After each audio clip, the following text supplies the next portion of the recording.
말도 아니고 엉엉 뚫렸어.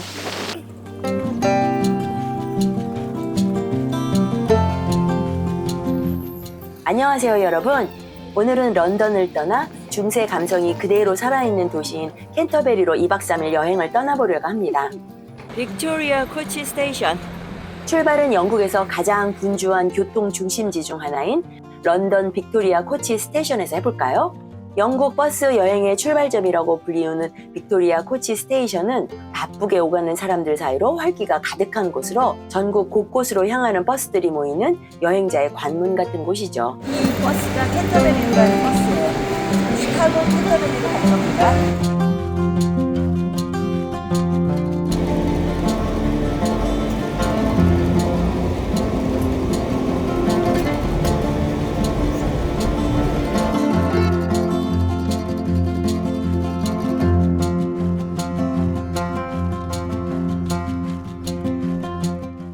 버스를 타고 런던을 빠져나오자마자 분위기가 달라지기 시작합니다. 도시의 빌딩 대신 작은 마을과 초록 들판이 계속 이어지더니 2시간쯤 지나자 아담한 도시 캔터베리가 모습을 드러냅니다. 버스 정류장에 내리자마자 공기가 런던과는 완전히 다르더라고요. 잔잔하고 여유롭고 조금은 과거에 멈춰있는 듯한 도시 분위기랄까요? 여기는 캔터베리 버스 정거장이에요. 저희가 예약한 호텔 쪽으로 지금 가고 있습니다. 따라오세요. 버스에서 내려 미리 예약해둔 숙소로 향합니다. 도보로 10분도 채 안 되는 거리라 큰 짐이 있어도 부담이 없었어요. 우리가 예약한 숙소는 햄튼 바이 힐튼 캔터베리. 깔끔한 부티크 스타일에도 가격이 합리적이고 가성비가 정말 좋은 데다 위치도 완벽해서 거의 모든 주요 관광지가 걸어서 이동 가능한 거리라서 돌아다니기가 무척 편하더라고요. 여기 바닥에 이렇게 있다 이거지. 그리고 여기에 이렇게 리셉션이 딱 있다 이 말이야요. 객실은 좀 작았지만 모던하면서도 아늑하고 실용적이어서 딱 좋은 느낌이 들었어요.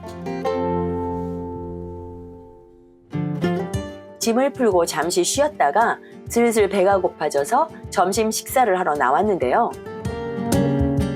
우리가 찾아낸 레스토랑은 이 지역에서 유명하다는 코너 하우스입니다. 문을 열면 아담한 내부가 펼쳐지는데 건물은 16세기에 지어진 전통 목조 주택을 개조한 형태인데 클래식하면서도 편안해서 여행객뿐 아니라 지역 주민들도 많이 찾는 진짜 동네 맛집 같은 다정스러운 분위기였어요. 이곳은 영국식 홈스타일 요리가 전문이라는데요. 제가 주문한 건 스테이크와 하우스 맥주였는데요.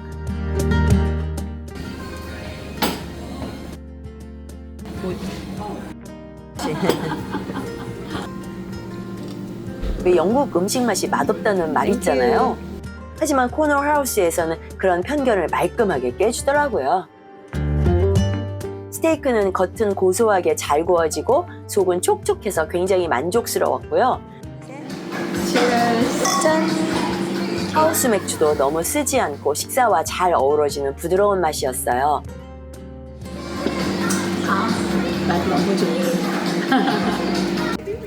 점심을 든든히 먹고 나서 이제 캔터베리의 상징인 캔터베리 대성당으로 향합니다. 이곳은 캔터베리 대성당 정문 앞의 버터 광장인데요. 중세 농민들이 버터와 치즈를 팔던 시장에서 이름이 시작되었다고 해요. 예전에 순례자와 장사꾼이 모이던 중심지는 오늘날에도 성당의 관문 역할을 하고 있는 듯 했는데요. 중앙의 기념비와 함께 주변에 남은 튜더 양식의 목조 건물들이 캔터베리 구시가의 오래된 풍경을 그대로 전해주는 듯 합니다. 캔터베리 캐테드럴. 장대한 고딕 첨탑이 우뚝 선 캔터베리 대성당은 서기 597년에 세워진 영국 기독교의 중심이자 세계에서 가장 영향력 있는 성당 중 하나로 영국 기독교의 상징이면서 영국 성공회의 총본산이면서 영국 기독교의 뿌리를 상징하는 곳이라는 수많은 수식어로 표현될 만큼 영국에선 가장 중요한 성당 중 하나라고 하는데요. 그래서인지 내부도 정말 압도적이더라고요.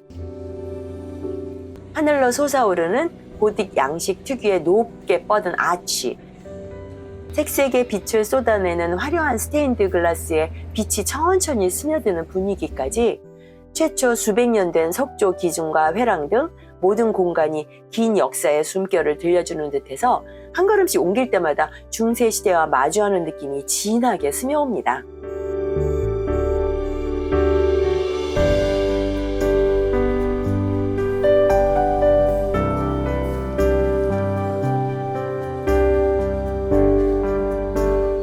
이 성당을 특별하게 만드는 사건은 1170년 토마스 베켓 대주교의 순교라고 하는데요.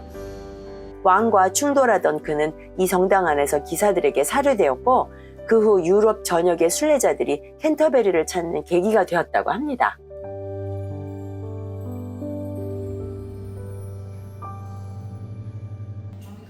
엘리베이터를 타고 지하로 내려가면 크립트가 나오는데요. 캔터베리 대성당의 크립트는 성당에서 가장 오래된 공간으로 11세기에 지어진 노르만 양식의 지하 예배실이라고 해요. 두꺼운 돌기둥과 로마네스크 양식의 낮은 아치들이 이어지는 이곳은 중세 순례자들이 토마스 베켓을 기리며 가장 먼저 방문하던 자리이기도 했는데요. 햇빛이 거의 들어오지 않는 구조 때문에 온통 조용하고 무거운 공기가 흐르고 마치 지상과는 완전히 다른 게 성당의 밑바닥에 숨겨진 또 다른 세계 같은 분위기였어요. 여기는 지금 캔터베리 대성당인데요. 그 성당 지하로 내려오면은 여기 정원이 있고 성당은 고스란히 남아 있어요. 캔터베리 크립트는 영국에서도 손꼽히는 큰 규모라고 하는데요. 여러 섹션으로 나누어져 있고 실제로는 작은 성당 하나가 지하에 더 있는 셈이라고 해요. 이 지하 크립트를 걷다 보면 이 도시의 가장 오래된 숨결이 이곳에 남아있음을 느낄 수 있었어요. 성당의 웅장함과는 완전히 다른 깊은 고요함이 묻어나는 이 지하 크립트는 중세 수도사들의 기도와 생활이 아직도 남아있는 느낌이 들 정도였어요. 정원에는 허브를 많이 심어놨는데요.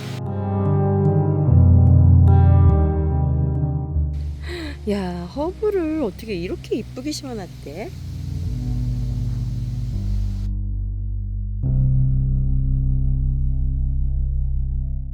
대성당은 내부만 멋진 것이 아닌데요. 건물 밖으로 나오면 성당 전체 부지가 하나의 큰 공원처럼 펼쳐져 있어요.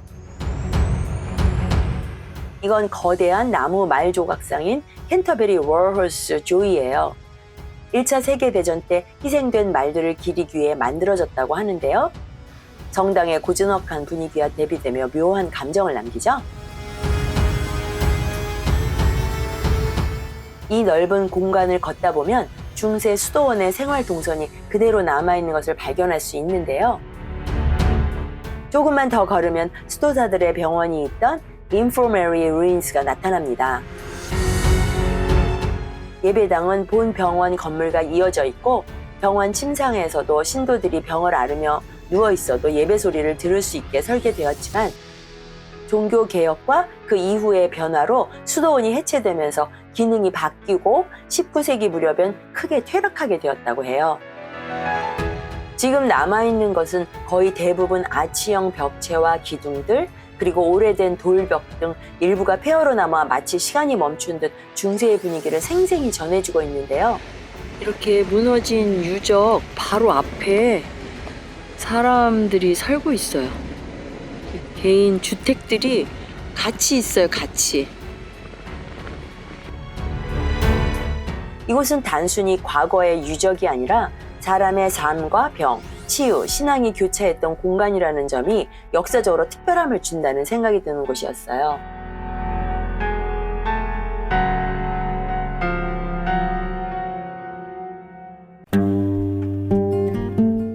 유적을 따라 걷다 보면 갑자기 현대적인 듯하면서도 전통적인 건물들이 보이는데요.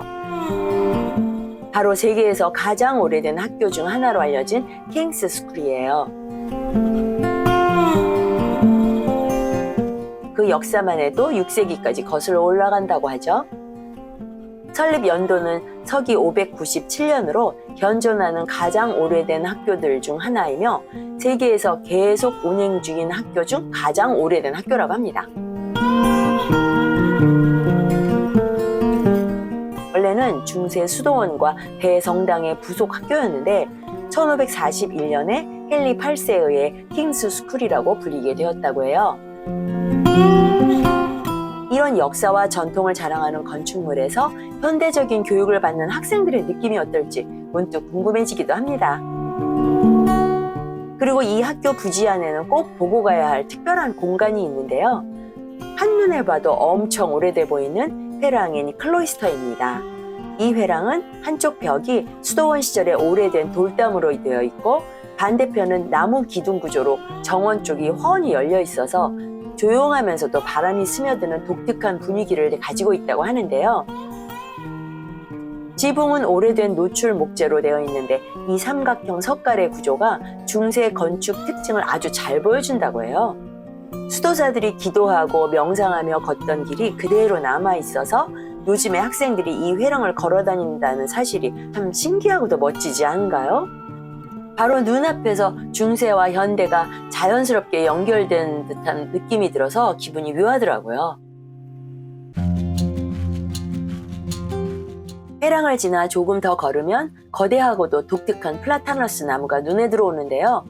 캔터베리에서는 플레인 트리라고 불린다는 이 나무는 줄기가 일반적인 나무와 다르게 지나치게 굵고 울퉁불퉁한 혹을 가지고 있어서 바오밥 플레인이라는 별명을 가지고 있다고 해요.